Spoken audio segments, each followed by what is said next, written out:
नमस्कार दोस्तों, और आज की इस वीडियो में आप सभी का स्वागत है। और आज की इस वीडियो में हम लोग ये समझेंगे कि डेट ऑफ बर्थ जो होता है वो अगर डेट ऑफ बर्थ किसी का भी किसी कारण से लिमिट क्रॉस कर जाता है और आप लोग इस चीज को देखने के बाद परेशान हो जाते हैं।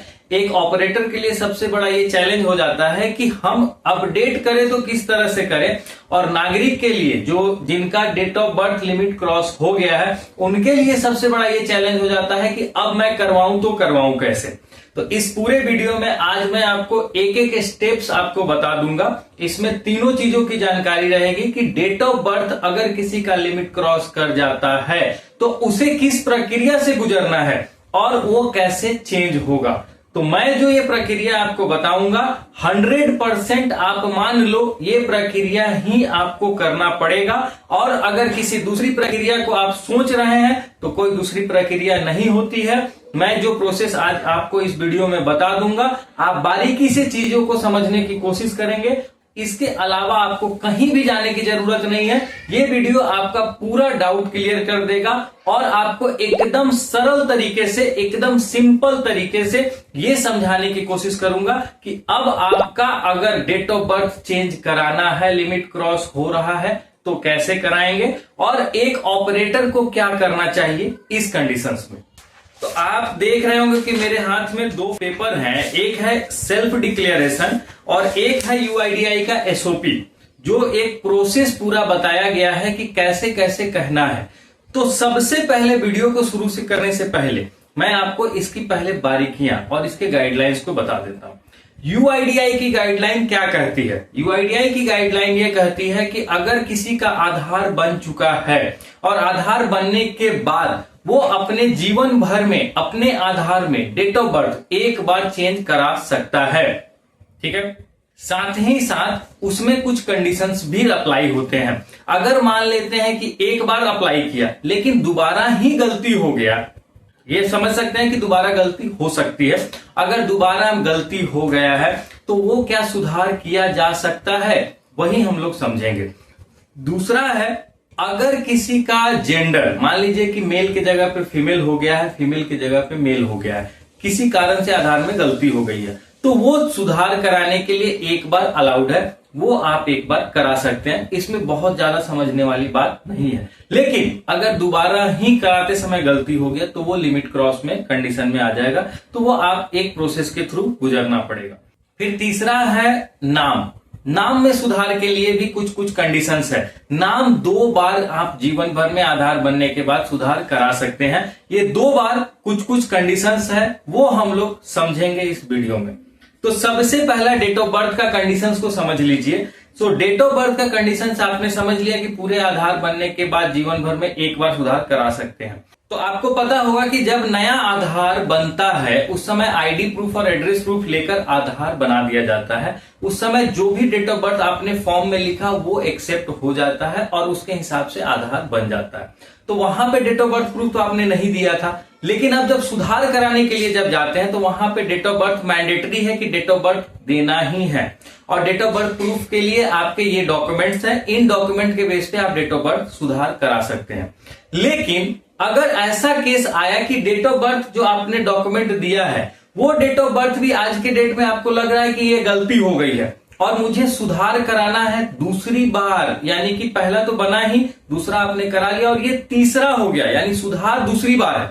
तो जब इस कंडीशन में आप फंस रहे हैं और वहां पे जब आप अप्लाई करेंगे तो सिस्टम आपको क्या करेगा, बार बार रिजेक्ट करेगा, वो लिमिट क्रॉस का मैसेज देना शुरू हो जाएगा। तो आप इसको समझिए कि आपका लिमिट था एक बार का, आपने दोबारा चेंजेस कराया, तो अब आप कितनी बार भी करा लें, या आप यूआईडीआई की रीजनल ऑफिस से करा ले, हेड ऑफिस से करा ले, या फिर किसी भी भारत के कोने में दूसरे सेंटर से करा ले, वो टेक्निकल टर्म में रिजेक्ट होगा ही होगा, क्योंकि जो डेटाबेस है वहां एक्सेप्ट नहीं होगा कि आपने फिर से सुधार कराया है।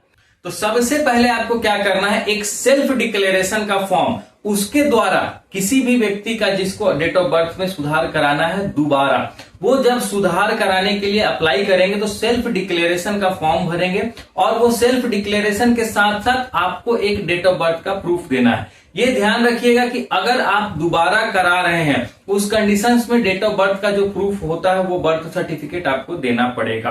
अब बर्थ सर्टिफिकेट के साथ आपको इस बात का भी ध्यान रखना है कि जब आप सुधार करा रहे हैं तो बर्थ सर्टिफिकेट और सेल्फ डिक्लेरेशन से जब अपडेट हो जाएगा तो टेक्निकली वो रिजेक्ट ही होगा, वो अपडेट नहीं होगा।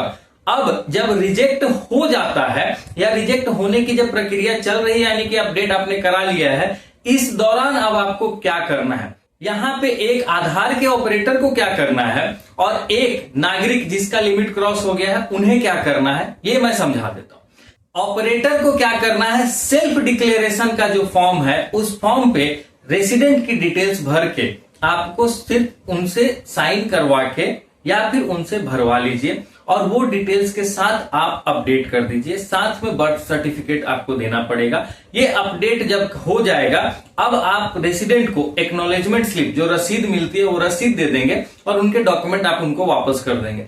अब नागरिक का क्या काम रहता है, नागरिक का एक बात का ध्यान रखना है कि इन्होंने जो अपडेट किया है वो एक प्रक्रिया थी, रिजेक्ट तो होगा ही आपका क्योंकि टेक्निकल टर्म में ये फंसेगा।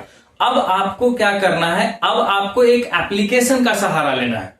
तो अब नागरिक को क्या करना है, अब नागरिक को करना यह है कि एक एप्लीकेशन लिखना है और एप्लीकेशन रीजनल ऑफिस, हर स्टेट का रीजनल ऑफिस होता है अलग अलग स्टेट्स में। जैसे कि आपका झारखंड है तो झारखंड का आप ध्यान रखेंगे कि रांची रीजनल ऑफिस है और रीजनल ऑफिस के हिसाब से हर स्टेट का अलग होता है, ये सबको पता होगा जो आधार का काम करते हैं। तो आपको एक एप्लीकेशन लिखना या फिर आप यूआईडीआई की वेबसाइट पे जाके देखेंगे तो वहां पे हर एक स्टेट का रीजनल ऑफिस का डिटेल्स दिया गया है। तो वो रीजनल ऑफिस के नाम पे आपको एक एप्लीकेशन लिखना है। एप्लीकेशन के साथ में आपको क्या क्या डॉक्यूमेंट अटैच करने हैं वो आप देख लीजिए। तो सबसे पहला डॉक्यूमेंट बनता है आपका एप्लीकेशन और एप्लीकेशन में आपको ये पूरी अच्छी सी जानकारी देनी है कि आपका डेट ऑफ बर्थ पहले क्या था, आपने क्यों कराया और अब क्यों कराना चाहते हैं, ताकि वो चीजें आपको भी संतुष्ट करे कि आप जो चीजें लिख रहे हैं वो समझ में आ रही है। तो सबसे पहला डॉक्यूमेंट बनता है आपका एप्लीकेशन जो रीजनल ऑफिस के नाम पे लिखा जाएगा। इसमें आपको ये चीज क्लियर करना है एकदम अच्छे से कि सबसे पहला डेट ऑफ बर्थ जो आपने चेंज कराया वो क्यों कराया, अभी क्यों करा रहे हैं। आपको इस बात का स्पष्ट उसमें जानकारी देना पड़ेगा कि आपने जो कराया था किस कारण से कराया था और अभी करा रहे हैं तो क्यों करा रहे हैं, ताकि यूआईडीआई के जो अधिकारी इस चीज को देखें और उनको ये पूरी तरह से बात समझ में आ जाए कि ये आपकी एक गलती हो गई थी और इसको आप सुधार करना चाह रहे हैं या फिर कोई सिस्टम की गलती थी, जो भी कारण हो लेकिन जस्टिफाई होना चाहिए। ऐसा नहीं हो कि डेट ऑफ बर्थ के लिए आप बार बार ये बता रहे हैं कि डेट ऑफ बर्थ मेरा पहले ये था, मेरा अभी ये हो गया, क्योंकि जन्म किसी का दोबारा नहीं होता है और वो डेट ऑफ बर्थ फिक्स होता है। तो सरकार की नजर में ये चीज क्लियर होना चाहिए कि आपका डेट ऑफ बर्थ में गलती हो गया है डॉक्यूमेंट में लिखने में, उसको आप सुधार करा रहे हैं। उसके साथ आपको लगाना है जो एक्नॉलेजमेंट स्लिप, जो रसीद आपको मिला था डिक्लेरेशन के साथ साथ आपने जब अपडेट कराया था वो आपको एक रसीद लगाना है।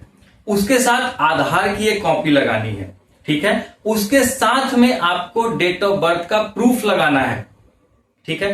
तो ये सारे डॉक्यूमेंट्स आपको जब लगा देते हैं और इसके साथ आपको करना क्या है, अब ये डॉक्यूमेंट आप फिजिकली जाके रीजनल ऑफिस में जमा कर सकते हैं, नहीं तो आप ईमेल आईडी रीजनल ऑफिस के मैं आपको बता देता हूं, ये लिंक है, इस पे आप जाके चेक कर सकते हैं, इन ईमेल आईडीज पे भेज सकते हैं। इसके साथ साथ आप स्पीड पोस्ट और कुरियर के माध्यम से भी आप इस एप्लीकेशन को रीजनल ऑफिस तक भेज सकते हैं। तो यूआईडीआई के रीजनल ऑफिस में आपका एप्लीकेशन जब पहुंचता है तो वो आप इस एप्लीकेशन पे काम करेंगे और आपकी जो जस्टिफिकेशंस है, जो डॉक्यूमेंट है, वो सब चीजें चेक करने के बाद आपका अपडेट कर दिया जाएगा। इस बात का ध्यान रखिएगा कि 100% ये गारंटी बिल्कुल नहीं है कि यहां से चेंज कर ही दिया जाएगा। ये पूरी तरह से यूआईडीआई के अधिकार का क्षेत्र में आता है कि वो करेंगे या नहीं करेंगे, क्योंकि जस्टिफिकेशंस, डॉक्यूमेंट्स, क्या कारण रहा, क्यों कराए हैं, वहां पे पूरा हिस्ट्री आपका होता है। पहले आपने कौन सा डॉक्यूमेंट दिया, अभी आपने कौन सा डॉक्यूमेंट लगाया है, पहले आपने कोई और डॉक्यूमेंट दिया है, यानी कि सरकार की नजरों में आप ये छिपा रहे हैं कि आपका डॉक्यूमेंट पहले आपने पैन कार्ड से चेंज कराया था, पासपोर्ट से चेंज कराया, आप बर्थ सर्टिफिकेट लगा रहे हैं उसमें कुछ और, यानी कि सरकार की नजरों में अलग अलग डॉक्यूमेंट्स पे अलग अलग डेट ऑफ बर्थ है। ये चीजें नहीं करना है। आपको इस बात का ध्यान रखना है कि अगर आपने पहले बर्थ सर्टिफिकेट से चेंज कराया है तो आपको इस बार भी बर्थ सर्टिफिकेट से ही चेंज कराना पड़ेगा और पहले वाले बर्थ सर्टिफिकेट को कैंसिल कराना पड़ेगा, और वो कैंसिल कराए हैं तो वो डॉक्यूमेंट के साथ आपको अटैच करना पड़ेगा। यानी कि सरकार को आपको एकदम स्पष्ट रूप से बताना है कि आपने पहले इसी डॉक्यूमेंट के बेस पे कराया, इसी डॉक्यूमेंट में गलती थी और मैं इसके बेस पे अभी फिर से चेंज करा रहा हूं, मैंने उस डॉक्यूमेंट को सुधार लिया है। तो ये चीजें होनी चाहिए। यानी कि कुछ डॉक्यूमेंट आप लगाएंगे, कुछ डॉक्यूमेंट आप लगाएंगे तो ये कभी भी सक्सेस नहीं होगा, रिजेक्ट होगा। तो ये तो हो गया डेट ऑफ बर्थ सुधार करने का तरीका। जो ये प्रक्रिया मैंने बताई है 100% यही प्रक्रिया यूआईडीआई के है, और अगर आप इसके अलावा किसी थर्ड पार्टी लोगों के थ्रू आप कराते हैं, किसी इलीगल प्रोसेस में जाते हैं या किसी भी तरह से आपने कोई फर्जीवाड़ा करने की कोशिश की, तो 100% जान लीजिए कि यूआईडीआई की नजरों में आज न कल आप फंस सकते हैं। इसलिए इनका बचाव करना है, आपको सही तरीके अपनाने हैं और सही तरीके से ही करवाना है। और बात रहती है कि अब मैं बता देता हूं, जेंडर में कोई ऐसा इशू नहीं है, जेंडर एक बार चेंज करा सकते हैं। अगर आपका जेंडर गलती से चेंज दोबारा टाइम में हो गया तो आपका लिमिट क्रॉस हो जाता है, फिर अब आपको कराना है तो आप यूआईडीआई को एप्लीकेशन और अपनी आईडी प्रूफ के साथ जमा कर सकते हैं, वो वहां से प्रक्रिया होगा। फिर आपका नाम के लिए आते हैं। नाम वाले में क्या होता है कि जैसे किसी भी आधार बनवाते समय अगर किसी का फर्स्ट नेम, मान लेते हैं किसी का पहला नाम, उसमें कुछ सुधार कराना है तो वो अलाउड है 2 बार। आप यानी कि किसी का नाम का स्पेलिंग है, यानी कि DILIP मेरा नाम है तो DILEEP करना है तो आप सुधार करा सकते हैं। लेकिन इनको पूरा चेंज करना है, जैसे कि दिलीप की जगह पे दीपक करना है, दिनेश करना है, अमित करना है, सुरेश करना है, ये कंडीशंस लागू नहीं होती है। अगर आप फर्स्ट नेम चेंज कराने में जा रहे हैं तो इस बात का ध्यान रखिएगा कि फर्स्ट नेम चेंज कराने के लिए आपको सिर्फ और सिर्फ गजट नोटिफिकेशन ही देना पड़ेगा और कोई ऑप्शन नहीं है। अगर आप नाम के गजट, इसके अलावा अगर पहला नाम आप सुधार नहीं करा रहे हैं तो आप 2 बार सरनेम हटाना है, जोड़ना है, छोटे मोटे करेक्शंस है, बोलचाल में बदलाव नहीं होना चाहिए, आप कर सकते हैं। यानी कि पहला नेम में अगर कुछ चेंजेस कर रहे हैं तो दिलीप है, बोलने में दिलीप ही आना चाहिए, अगर स्पेलिंग का मिस्टेक है तो सुधार किया जा सकता है। तो ये एक पूरी प्रक्रिया है। तो उम्मीद करता हूं कि अब इस बात को लेकर कंफ्यूजन आपके अंदर नहीं होना चाहिए और दूसरे लोगों से आपको परेशान नहीं होना है कि होगा कैसे। तो इसके साथ ही साथ मैं यूआईडीआई के रीजनल ऑफिसेस का लिंक आपको दे देता हूं और आपको सेल्फ डिक्लेरेशन का जो फॉर्मेट है वो मैं अटैच कर देता हूं मेरे डिस्क्रिप्शंस में, आप डाउनलोड कर सकते हैं, आप इसका इस्तेमाल कर सकते हैं। तो ये एक पूरी प्रक्रिया है, आप इसका इस्तेमाल करें और किसी को भी मिसगाइड नहीं करें। तो उम्मीद करता हूं कि ये पूरी प्रक्रिया आपको समझ में आ गई होगी। अगर डाउट्स है तो कमेंट में आइए और लिखिए जो भी आपकी डाउट्स रह गए हैं।